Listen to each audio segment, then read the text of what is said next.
السلام عليكم ورحمة الله. النهاردة معانا فيديو ازاي تشتري الليمونة اللي انت هتقزمها فوق سطح المنزل بطريقة سهلة من المشتل.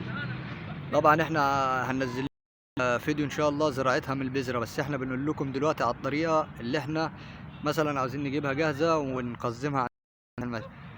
اي ليمونة اللي تصلح معانا اتنين دلوقتي. ادي زي ما انتم شايفين دي ليمونة، ودي بفضل الله ليمونة جاهزة للتقزيم على سطح المنزل.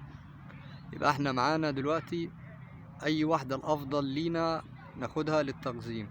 طبعا لو انت هتاخدها تقزمها بتقلم الورق ده كله زي ما انت شايف زي كده، والقصيص اللي هي فيه ده قصيص محترم، بس هتتنقل في اكبر من ده.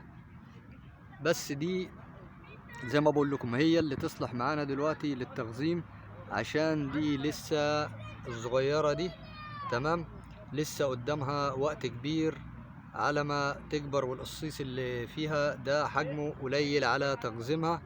فطبعا احنا بنفضل اللي انت لو تشتري الشجرة الليمون اللي انت شايفها المحترمة دي، ودي سهلة، ودي ممكن بإذن الله طرحها يكون معاك السنة اللي جاية بإذن الله، وتثمر معاك بفضل الله لو قزمتها واديتها السماد بتاعها وظبطتها. طبعا دي معلومة لحضراتكم لو انتوا عايزين تشتروا شجرة ليمون وتقزموها على سطح المنزل.